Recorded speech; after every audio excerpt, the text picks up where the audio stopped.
मध्य प्रदेश के सीधी जिले के कोतवाली थाना क्षेत्र अंतर्गत से एक ऐसा मामला सामने आया है जो सिर्फ अपराध नहीं बल्कि व्यवस्था की संवेदनहीनता की भी कहानी कहता है।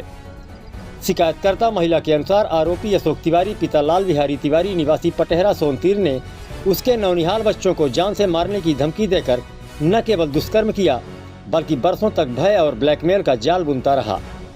आरोप है कि आरोपी ने चोरी छिपे आपत्तिजनक तस्वीरें लेकर महिला को सोशल मीडिया पर बदनाम करने की धमकी दी और जब पीड़िता नहीं झुकी तो कथित तौर पर गांव के ग्राम पंचायत के व्हाट्सएप ग्रुप से लेकर फेसबुक स्टोरी तक इंसाफ का नया डिजिटल मॉडल पेश कर दिया। सवाल यह है कि क्या अब न्याय भी वायरल होकर ही मिलेगा। शिकायतकर्ता महिला का कहना है कि लगभग 6 माह से अधिक समय से कोतवाली थाने में शिकायत, एसपी कार्यालय में आवेदन, जन सुनवाई में गुहार सब कुछ किया, लेकिन कार्यवाही का पहिया शायद छुट्टी पर है। उल्टा आरोपी और उसका भाई जितेंद्र तिवारी घर में घुसकर मारपीट और शिकायत वापस लेने की धमकियां देते रहे। मदद के लिए 112 पर कॉल करें तो जवाब मिलता है आपके कहने से किसी को गिरफ्तार नहीं किया जा सकता, और गाड़ी का इंतजार करते करते दिन से रात हो जाती है।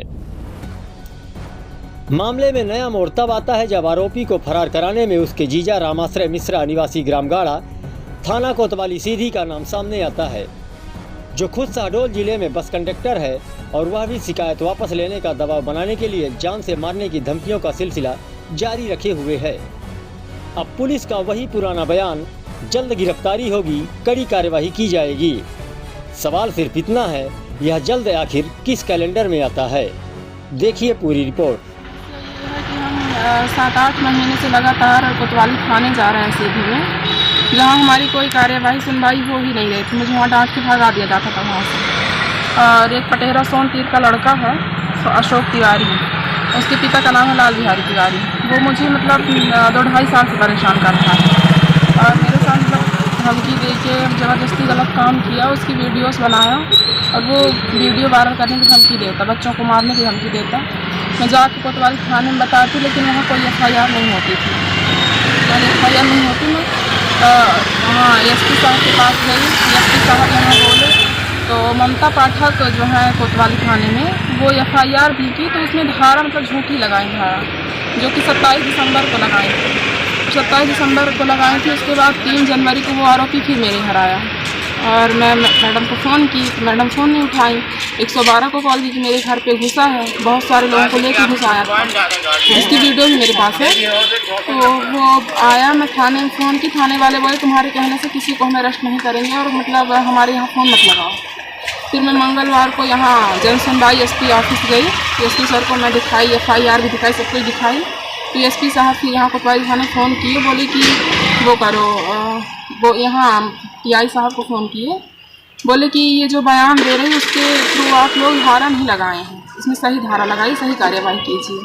फिर यहाँ कार्यवाही तो किए, धाराएं भी लगाए, लेकिन वो भी मेरे को डांट के लगाए और उसके बाद से कोई कार्यवाही नहीं कर रहे हैं। जो कि अशोक तिवारी 4 भाई हैं, उनमें से 2 भाई मेरे को आज भी धमकी देते हैं, अशोक तिवारी और जितेंद्र तिवारी, कि अपना FIR वापस ले लो, नहीं तो तुम्हें तुम्हारे बच्चों को जान से मार देंगी। और उनका बहनोई है रामाश्रय मिश्रा, जो कि गाड़ा में उसका गांव है और रहता शहडोल में, कंडक्टरी करता है। वो मेरे को धमकी दिया कि एक मतलब 4-5 में से एक लोग तो जाएंगे ही जेल, तो तेरे को मार के ही जाएंगे, तुझे या तेरे बच्चों को मार के ही जाएंगे।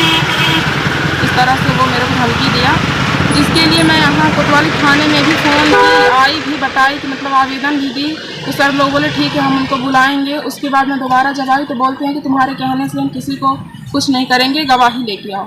तो मैं गवाही अब कहाँ से लाऊँ जब वो मेरे को धमकी देता है, कहीं मैं निकलती हूँ धमकी देता है, तो मेरे से गवाही यहाँ मांगा जाता है। और मैं अभी एसपी ऑफिस गई थी अभी 10 तारीख को, तो वहाँ से भी सर लोगों को बताई, एसपी साहब बोले भी कि उन लोगों को बुलाओ और मेरे को धमकी दिया जाता है मारपीट करने की। मैं 112 को कई बार कॉल की, मतलब 1 दिन 2 दिन नहीं, जब जब वो आता मेरे को परेशान करता तब मैं कॉल करती। लेकिन 112 को जैसे मैं दोपहर में 12 बजे कॉल करती तो 112 8 बजे रात मेरे घर आती, 7 बजे 8 बजे ऐसे ही घर आती। और 112 में कॉल करती तो यहाँ से पुलिस वाले फ़ोन करते, बोलते कि आप समस्या बताइए, हम लोग नहीं आएंगे क्योंकि आपके कहने पे हम किसी को अरेस्ट नहीं कर सकते हैं। आरोपी फरार है, जो कि मैं दावे के साथ कह सकती हूँ कि राम आश्रय मिश्रा और संतोष तिवारी के द्वारा आरोपी को फरार करवाया गया है।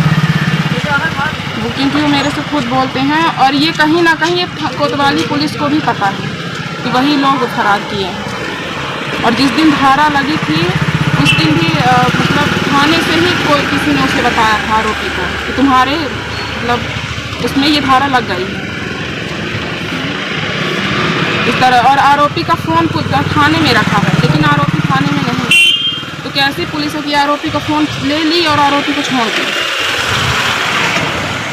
और ज़बरदस्त मेरे घर घुसता रात में। मैं अपने 2 बच्चों के साथ घर में अकेले रहती, जब से मेरे हस्बैंड ख़त्म हो गए थे तो वो मेरे घर घुसता ज़बरदस्ती करता मेरे से। मैं मना करती तो मेरे साथ मार पीट करता, गाली गलौज कर देता।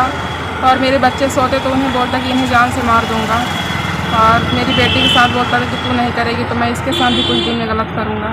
ये वो बोल के मेरे साथ गलत काम करता। और जब मैं उसे मना कर दी थी तो वो मेरी वीडियो भी वायरल कर दिया। वीडियो फ़ोटो असली मेरे चोरी में वो वीडियो बनाया। मुझे पता नहीं था कि वो वीडियो बना रहा था। और वो अपने व्हाट्सएप स्टेटस पे भी वीडियो लगाया था, फेसबुक के स्टेटस पे लगाया और यहाँ पंचायत ग्रुप में भी डाला था। ग्राम पंचायत के ग्रुप में डाला था, व्हाट्सएप ग्रुप में। WhatsApp group. जी मैं शिकायत की थी कोतवाली थाने में।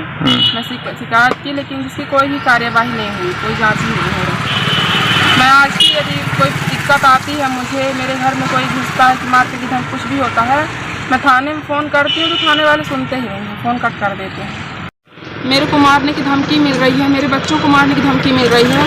तो यदि मुझे या मेरे बच्चों को, मेरे परिवार को कुछ भी हुआ तो इसकी जवाबदारी अशोक तिवारी, संतोष तिवारी, उसका पूरा परिवार होगा।